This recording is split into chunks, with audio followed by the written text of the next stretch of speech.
दुनिया में कोई भी बड़ी घटना घटित होने से पहले संकेत देती है। यह अलग बात है कि कुछ लोग इन संकेतों को समझ जाते हैं और कुछ इनसे अनजान बने रहते हैं। जो लोग संकेत समझते हैं वो इन घटनाओं के घटने से पहले ही तैयारियां करके रखते हैं, और जो अनजान रहते हैं उन्हें इन घटनाओं के घटित होने पर बहुत नुकसान उठाना पड़ता है। इजराइल ये वर्षों से जानता है कि उसकी मौजूदगी अरब देशों को खटकती है। वो ये जानता था कि फिलिस्तीन का आतंकी संगठन हमास उसके खिलाफ कोई ना कोई साजिश करता रहता है। वो अक्सर रॉकेट हमलों के जरिए इजराइल को निशाने पर लेता आया है। ज्यादातर यही होता आया है कि इजराइल के डिफेंस सिस्टम आयरन डोम ने ये हमले नाकाम किए, लेकिन इजराइल ये जानकर भी अनजान रहा कि ऐसा समय आएगा जब हमास इतने बड़े पैमाने पर हमले करेगा जिसे संभालना आयरन डोम के बस में भी नहीं रहेगा। 7 अक्टूबर को यही हुआ। हमास ने इजराइल पर हजारों की संख्या में रॉकेट दागे, जिससे इजराइल को बड़ा नुकसान हुआ। यही नहीं, हमास ने अचानक जमीनी हमले भी किए, जिससे इजराइल संभल नहीं पाया। इजराइल को हमास से इतने बड़े पैमाने पर हमले की उम्मीद नहीं थी। दुश्मन को कम समझना ही इजराइल पर भारी पड़ा। आज दुनिया भी एक ऐसे मोड़ पर खड़ी है जहां से खतरनाक संकेत मिल रहे हैं। दुनिया ने 78 वर्ष पहले दूसरा विश्व युद्ध देखा था। इसमें लगभग दुनिया का हर देश शामिल हो गया था। अब जो घटनाएं घट रही हैं उससे तीसरे विश्व युद्ध के संकेत मिल रहे हैं। छोटी छोटी घटनाओं का एक ऐसा समंदर तैयार हो रहा है जो पूरे विश्व को युद्ध के सैलाब में डुबा सकता है। पहला संकेत, दुनिया के 3 अलग अलग क्षेत्रों में युद्ध जारी है। इजराइल फिलिस्तीन, रूस यूक्रेन, अजरबैजान आर्मेनिया, सीरिया में जारी गृह युद्ध। दूसरा संकेत, छोटे छोटे युद्ध में महाशक्तियों की एंट्री होने लगी है। इजराइल फिलिस्तीन युद्ध में अमेरिका, जर्मनी, रूस, चीन, ईरान जैसे देश अपने समर्थक देशों का पक्ष लेने लगे हैं। तीसरा संकेत, दुनिया के कई देशों में आर्थिक मंदी का दौर चल रहा है। आर्थिक मंदी अक्सर युद्ध का कारण बनती है। चौथा संकेत, युद्ध के अलावा कुछ देश ऐसे हैं जो कभी भी युद्ध में उतर सकते हैं। इन देशों के बीच कई विवाद, जैसे चीन और ताइवान, भारत और पाकिस्तान का सीमा विवाद, भारत और चीन का सीमा विवाद है। पांचवा संकेत, अंतरराष्ट्रीय आतंकवाद एक नए स्तर पर पहुंच गया है। स्थानीय आतंकी संगठन अब अंतरराष्ट्रीय स्तर पर काम कर रहे हैं।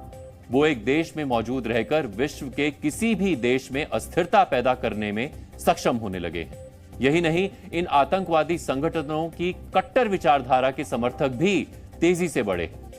हमास इसका सबसे बड़ा उदाहरण है, जिसे उसके समर्थक फ्रीडम फाइटर बताते हैं। ये वो 5 संकेत हैं जो पिछले 1 दशक से मिल रहे हैं। यही वजह है कि दुनिया तीसरे विश्व युद्ध की ओर बढ़ती जा रही है। तीसरे विश्व युद्ध की आहट अब केवल विचारों में नहीं रह गई। इन संकेतों को अब हर देश समझने लगा है।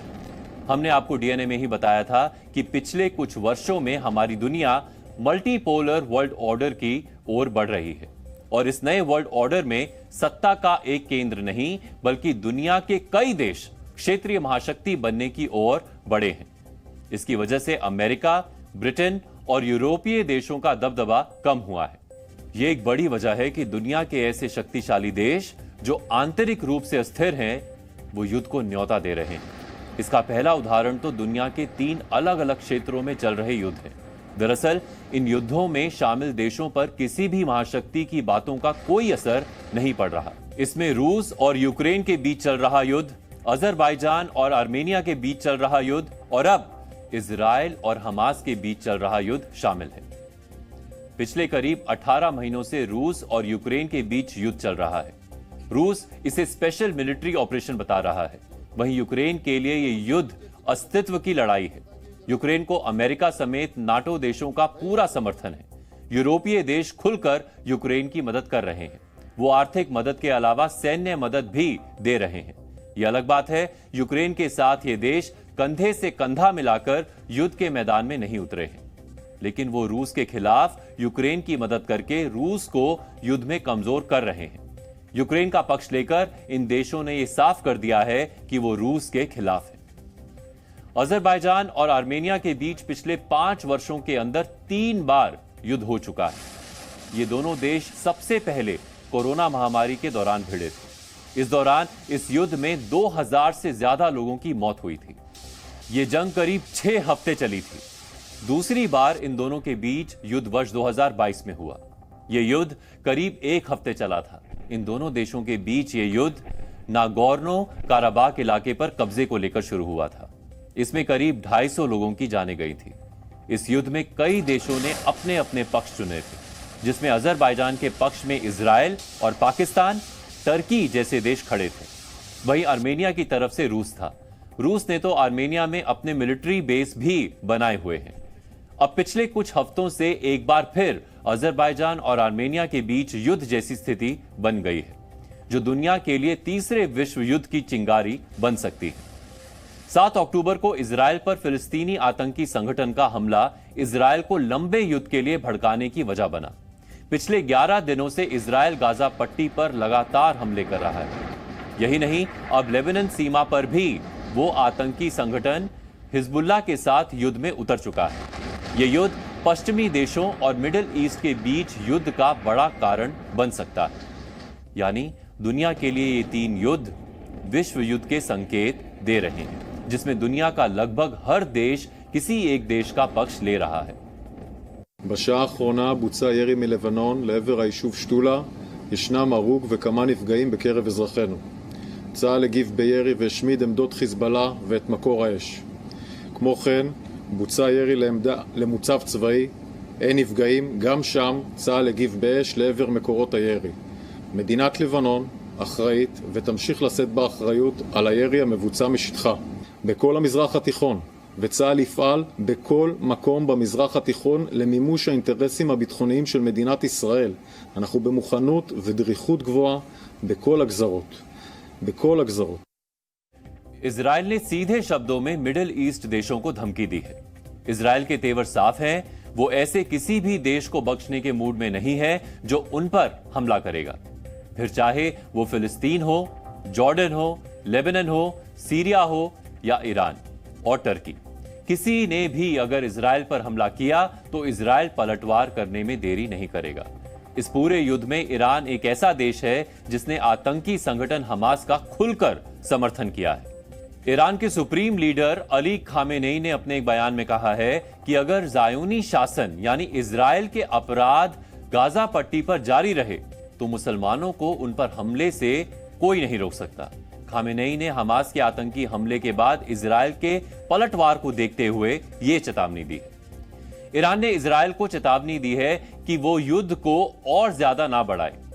ईरान के विदेश मंत्रालय ने भी साफ शब्दों में कह दिया है कि अगर इजराइल गाजा पट्टी पर हमले जारी रखता है तो इस वजह से पूरे क्षेत्र में युद्ध भड़क सकता है।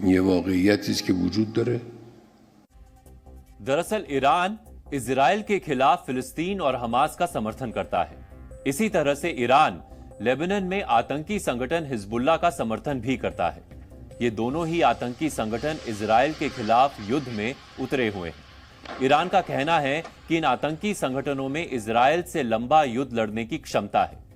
ईरान ने लगभग धमकी भरे लहजे में कहा है कि ये आतंकी संगठन इजराइल का नक्शा बदलने की क्षमता रखते हैं। इससे ये साफ हो गया है कि इजराइल युद्ध में ईरान फिलिस्तीन के साथ है। यही नहीं, मिडिल ईस्ट के ज्यादातर देश इजराइल के खिलाफ हैं, यानी एक तरह से वो फिलिस्तीन के साथ है। इजराइल के साथ इस वक्त 2 देश खड़े हैं, जिसमें पहला है अमेरिका। अमेरिका ने भूमध्य सागर में अपने 2 वॉरशिप्स को भी उतार दिया है। इन पर अमेरिकी फाइटर जेट भी तैनात हैं। अमेरिका ने इजराइल की मदद के तौर पर ये वॉरशिप्स उतारे हैं। यही नहीं, अमेरिका ने ईरान और अन्य देशों को इस युद्ध में ना आने की अपील भी की है। हालांकि वो इजराइल से भी गाजा पट्टी पर कब्जा ना करने के लिए कह रहा है। ईरान की धमकी के बाद अमेरिका ज्यादा सतर्क हो गया है। अमेरिका ने जमीनी हमले में इजरायल को मदद पहुंचाने के लिए अपने 2000 मरीन सैनिकों को मैदान में उतार दिया है। ये अमेरिकी सैनिक इजरायल को जमीनी स्तर पर लॉजिस्टिक सपोर्ट पहुंचा सकते हैं। यही नहीं, युद्ध की स्थिति में अगर ईरान या अन्य देश उतरते हैं तो ये इजरायल के साथ भी खड़े हो सकते हैं। Zee News.